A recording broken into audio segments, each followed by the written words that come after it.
Un tema muy interesante y muy particular. El título de este mensaje podría ser muy bien según el tema que vamos a leer, y el tema es sobre la ley del leproso.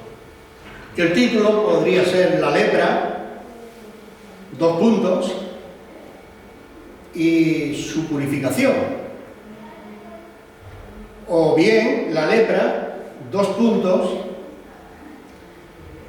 imagen del pecado. Y hoy vamos a explicar esto y el porqué de todo esto.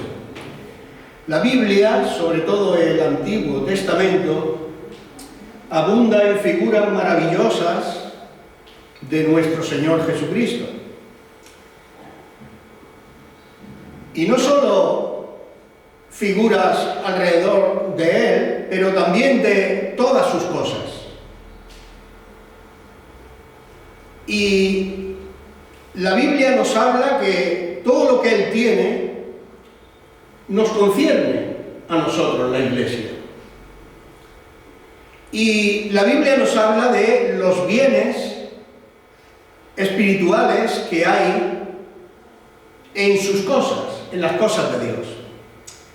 Y hoy, en los dos capítulos de Levítico, en el capítulo 13, mirad, y capítulo 14, aunque no vamos a leerlo todo porque hay 110 versículos, no vamos esta mañana a leerlos todos, en esos dos capítulos hay 110 versículos, pero vamos a centrarnos en solamente algunos de ellos.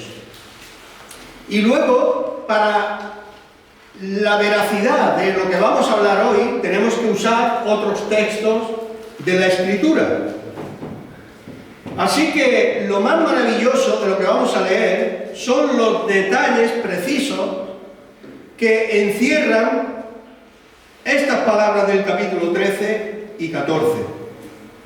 Así que vamos a leer nuestra escritura principal de hoy, y que es dada para nosotros con tanto esmero, con tanta delicadeza. Mirad qué dice Levítico capítulo 13, versículos 1 y 2.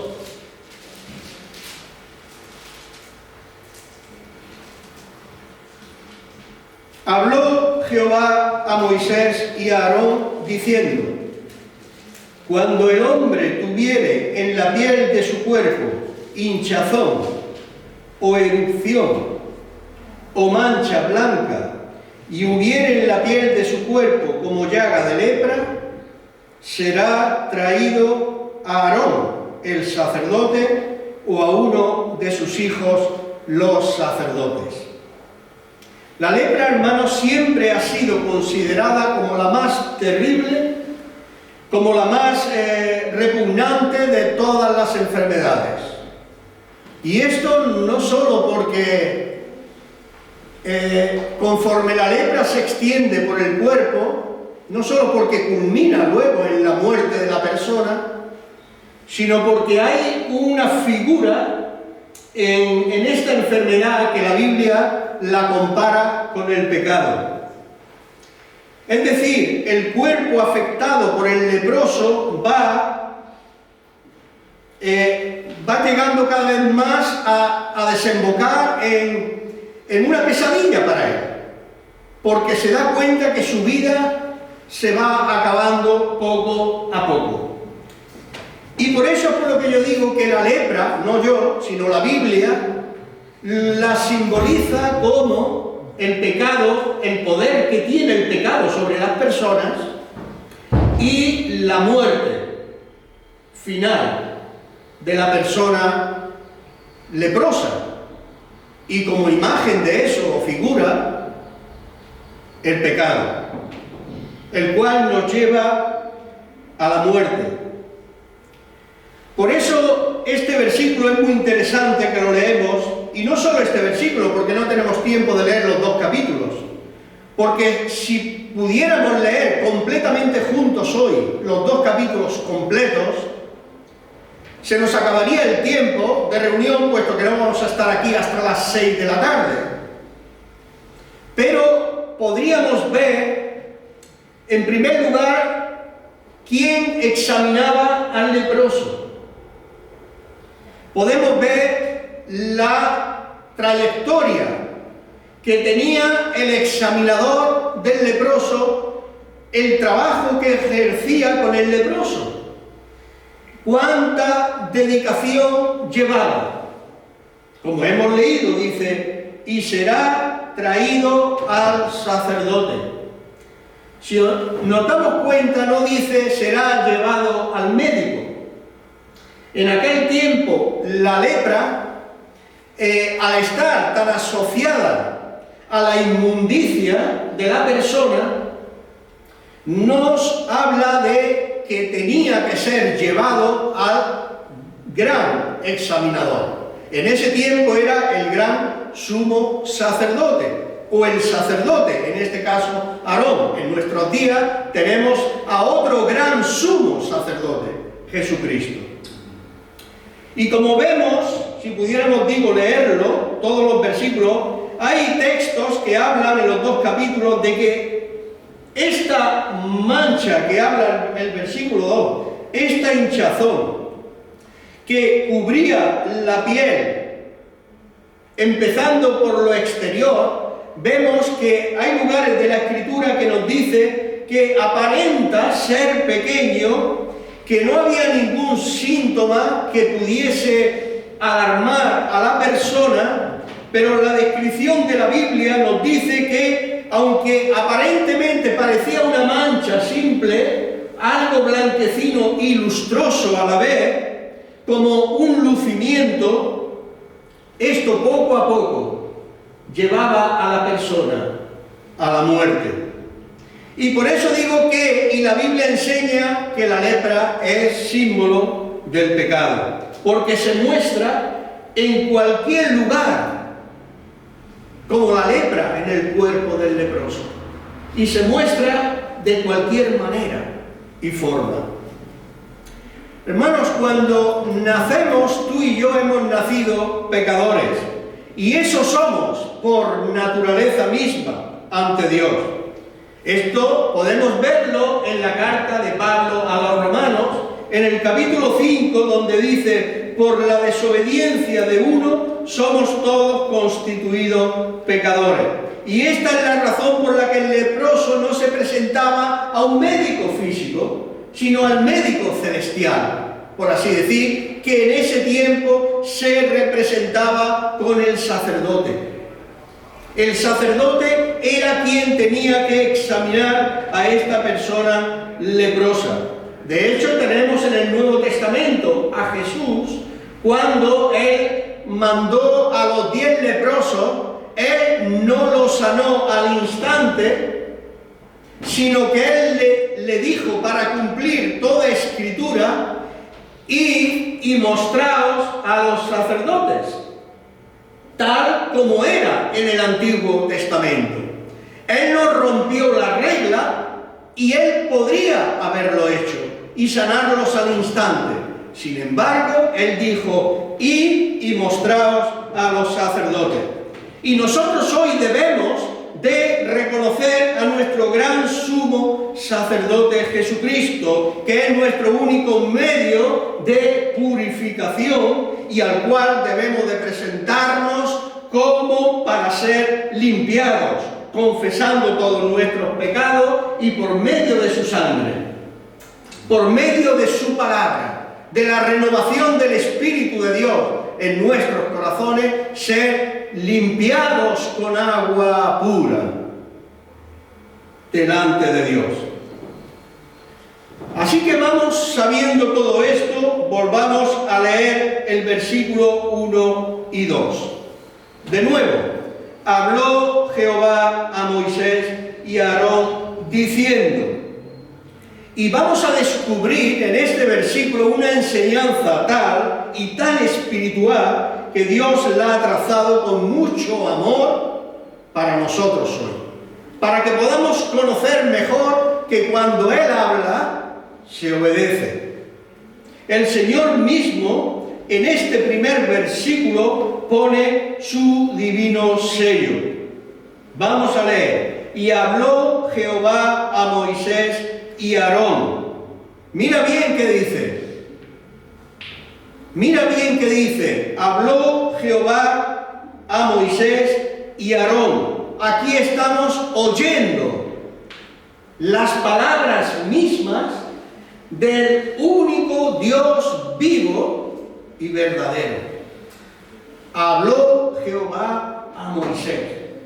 Aquí está su sello puesto en esta palabra que tenemos para hoy, para cada uno de nosotros. Las palabras del Dios vivo y verdadero. Y continúa diciendo en el versículo 2, un tumor, como vemos en todo el capítulo. La traducción usa la frase de tumor, usa la frase de hinchazón, usa una costra, usa la interpretación de escamas, de manchas blanquecinas, lustrosas. Pero en nuestro texto segundo del capítulo 13 dice: el hombre, si tuviera en la piel de su cuerpo hinchazón o erupción. Una hinchazón. ¿De qué nos habla la hinchazón? Nos habla del orgullo. Orgullo que infla el yo humano egoísta. Como fue profetizado en el día del profeta Isaías. Como hablábamos esta mañana antes de comenzar el tiempo de la adoración. El profeta Isaías habló de parte de Dios a Babilonia, diciéndole: tu ciencia, tu sabiduría te engañaron. Eso está aconteciendo hoy. Los hombres son engañados a través de su propia ciencia, de su elocuencia, de su sabiduría. El corazón de cada uno de estos hombres está siendo engañado. Cuando dice el profeta Isaías en el capítulo 47, yo y no más. Eso dice hoy día cada hombre sobre esta tierra, yo y no más. Como en Jeremías también está escrito, hemos oído de la soberbia de Moab, que es muy soberbio, arrogante, orgulloso, altivo y altanero de corazón y de mente. Todo su cuerpo, en todo su cuerpo hay una hinchazón. Eso es lo que está diciendo la palabra del Señor. Y dice también que el orgullo es el asiento de todos nuestros males. La raíz es el amor al dinero, es el peor mal que hay. Y por causa del dinero, el orgullo se infla en el yo del hombre y allí se asienta todo pecado y todo mal. Fue por medio del soberbio orgullo que Satanás dijo a nuestros primeros padres: no moriréis, sino que seréis Dios. Ese es el mal que hoy abunda en el corazón de cada hombre y mujer en esta tierra. Ellos piensan ser dioses en sí mismos, por medio de la mentira del diablo en el principio de la creación a nuestros primeros padres, Adán y Eva. Seréis como dioses. Eso se puede ver en Génesis, en los primeros capítulos. Es por el mismo orgullo que los hombres se edificaron una ciudad llamada Babilonia y en ella construyeron una torre llamada Babel, muy alta. Ellos querían que esa torre llegase hasta los mismos cielos para entronizar su propio nombre en los cielos y quitar el nombre de Dios. Eso dice la palabra del Señor. Pondremos nuestro nombre. Y eso es lo que los hombres hoy están intentando hacer en este siglo. Quitar el nombre de Dios y entronizar el suyo en el trono de Dios. Pero eso no podrá ser jamás. Sí, hermano, por este mismo orgullo del que estamos hablando hoy, el orgullo herido de Caín, que mató a su hermano Abel por envidia. Hoy hay mucho de eso también, hermano, y también dentro de la iglesia. Hay envidia los unos con los otros, y no me digas en este mundo. ¿Cuánto corre? ¿Cuánta sangre corre por medio del orgullo y la envidia? ¿Cuánto? El orgullo, hermano, se manifiesta de muchas formas. Es por esto que la Biblia enseña que la lepra es la imagen del pecado y de la muerte. Vemos 3 clases de orgullo. Bueno, vemos muchas clases de orgullo. Muchas, hay muchísimas. Yo solamente he podido señalar aquí 3, porque están señaladas en la Biblia. Y para mí ha sido muy fácil poder captar esta imagen del orgullo en Juan capítulo 4, versículo 9. Orgullo de raza. En este pasaje vemos el orgullo de raza. Juan 4, versículo 9. Cuando había una mujer samaritana, es decir, no era judía, ella misma le dice: ¿cómo tú siendo judío? Le dice a Jesús: ¿cómo tú siendo judío vienes a mí a pedirme agua? Porque los judíos y los samaritanos no se trataban bien entre sí.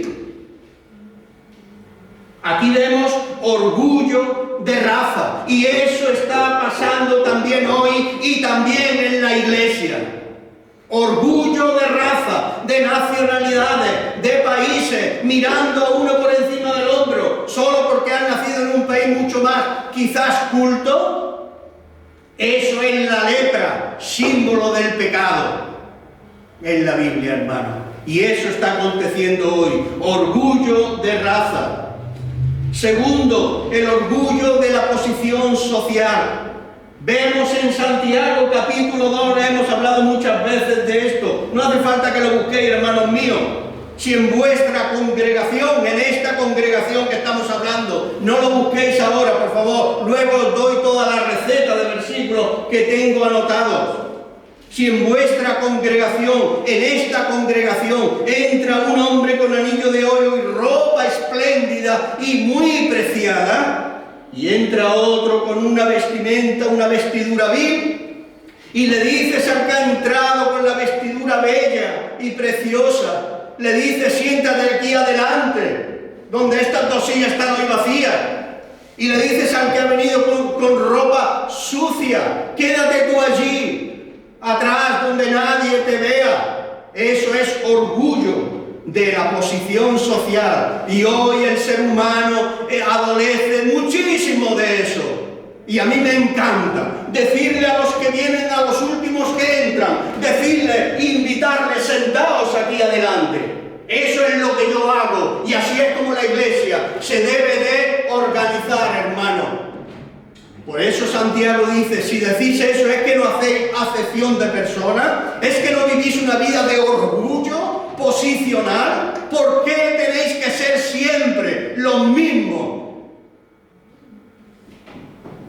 Y en tercer lugar, y tercera clase de orgullo, aunque hay muchas más, es el orgullo religioso. Cuando un fariseo decía: acordaos de la Escritura, Dios, eso se encuentra en Lucas, en el capítulo 18, Dios, te doy gracias, porque yo no soy como los demás hombres. Orgullo religioso.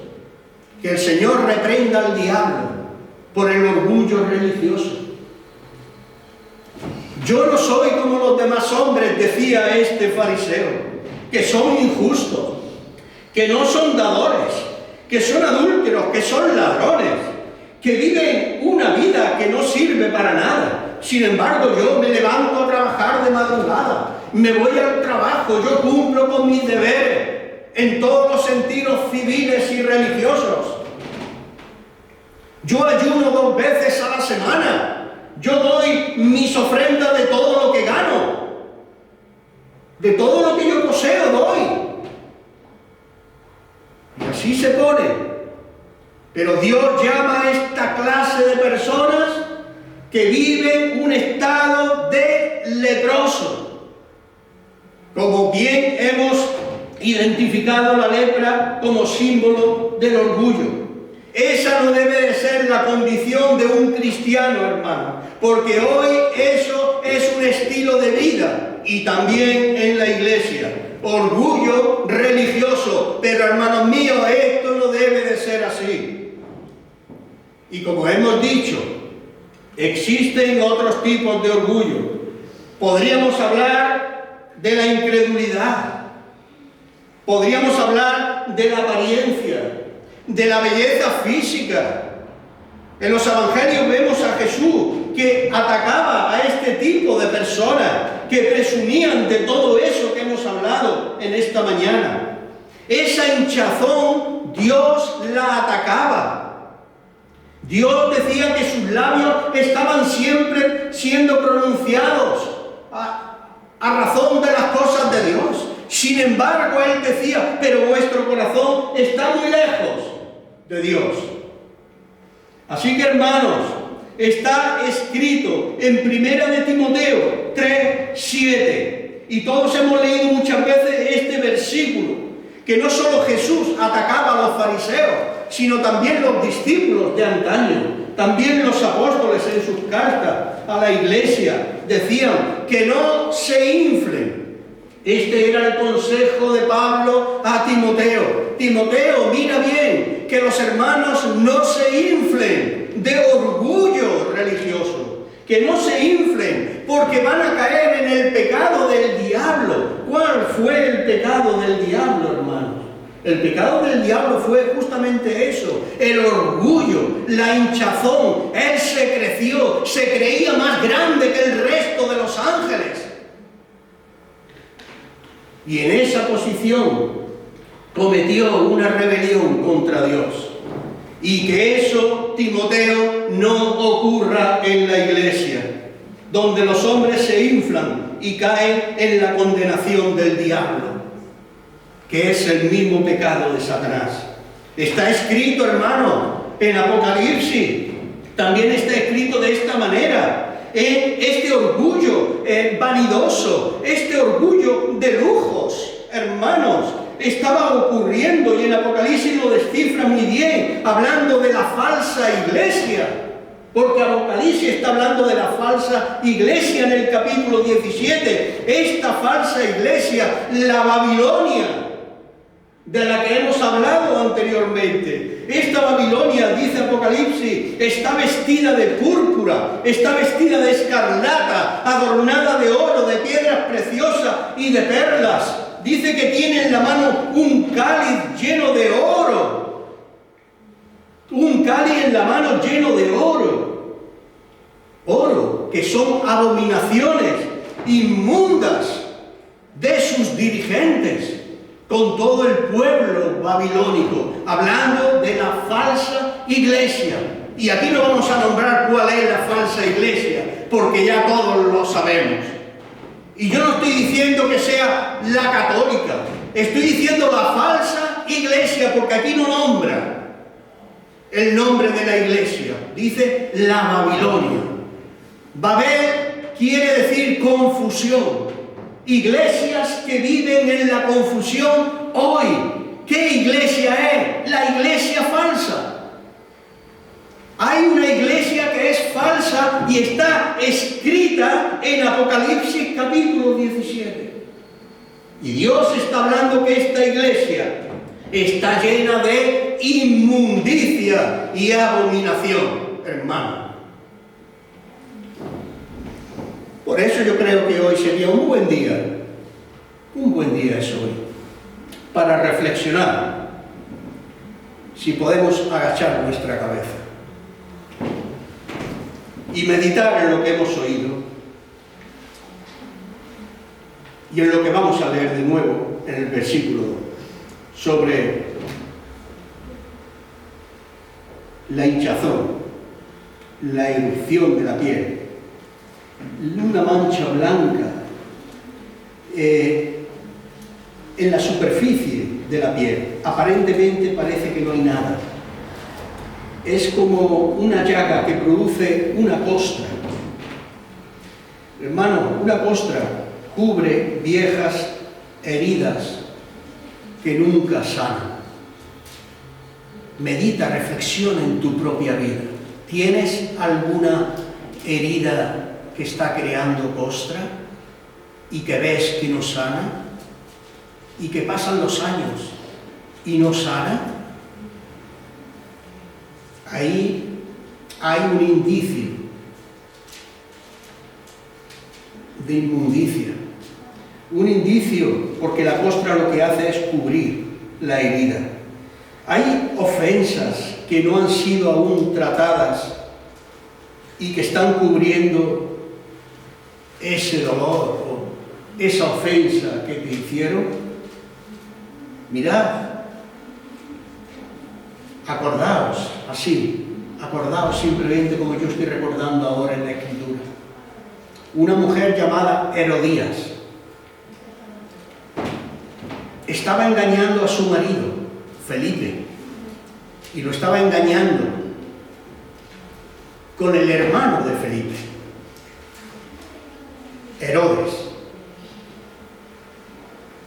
Y entonces ella, cuando Juan el Bautista descubrió su pecado, la mujer de Felipe descubrió el pecado, que Juan el Bautista, al descubrir el pecado, ella misma se llenó de escamas, empezó a cubrir su adulterio, hermano. Y por causa del descubrimiento que Juan el Bautista hizo públicamente, dice que ella decapitó, cortándole la cabeza públicamente también a Juan el Bautista en medio de una fiesta. Manchas blanquecinas, aparentemente muy lúcidas, lustrosas. Esto también nos está hablando. Y esto tú podrás saberlo luego a la tarde cuando tú leas los 2 capítulos, 13 y 14 de Levítico. En esos 2 capítulos encontrarás versículos que te hablan de todas estas manchas blanquecinas, que aparentemente están todas por la superficie, pero que eso va a ir cubriendo toda la piel, introduciéndose dentro de tu carne viva. Y se volverán rojas, como el carmesí. Dejarán de ser blancas, porque esas primeras capas blancas de manchas que salen antes de que venga lo malo, esa es la sutileza del pecado, hermano. Quizás estas manchas también nos están hablando de las comodidades temporales del pecado. Estas comodidades que deberíamos de haber rechazado ya. Si nos vienen por la gracia de Dios, bienvenidas sean y gloria sea tu nombre, mi Señor. Pero si no nos vienen, yo no tengo que estar afanado detrás de esas cosas. Porque eso es temporal. Y lo que Dios quiere venir a hacer en ti y en mí es eterno. Así como estas manchas, el pecado ofrece placeres momentáneos, temporales, brillantes, y están ocultando de nuestros ojos lo mejor. No podemos estar sumergidos en la mentira satánica. El versículo 2 nos habla también de una erupción en la piel. En otras traducciones nos habla de un tumor. Más adelante, en los siguientes versículos de los 2 capítulos 13 y 14, nos habla de un cáncer en la piel. Nos habla de que está el pecado, está cada vez más metiéndose en medio de todo el cuerpo del que peca, igual que la lepra, y que no ha sido limpio todavía. Ten cuidado, porque aparentemente parece que no es nada lo que está aconteciendo, pero quizás eso está cada día aumentando. El diablo te hace ver que no hay ningún mal en ello. Pero es una mentira satánica, porque desembocará en la muerte espiritual. Ese tumor. Y la palabra de Dios, porque es Dios mismo quien habla a Moisés y a Aarón, Él dice terminantemente, será traído al sacerdote, como vemos en el versículo 1 del capítulo siguiente, el 14. Y habló el Señor a Moisés diciendo, esta será la ley para el leproso, cuando se limpiare, será traído al sacerdote. Será traído a nuestro gran sumo sacerdote, Jesucristo. Que el Espíritu Santo de Dios hoy te lleve a su presencia, a la presencia de nuestro Señor Jesucristo, nuestro único gran sumo sacerdote en los cielos. Y pon tu vida bajo la mirada de aquel que puede limpiarte y puede purificarte hoy mismo de toda iniquidad. Que el Señor abra tus ojos, que la gracia de Jesucristo, que el amor de Dios y la comunión del Espíritu Santo sea con vosotros. Amén. Señor les bendiga, hermano.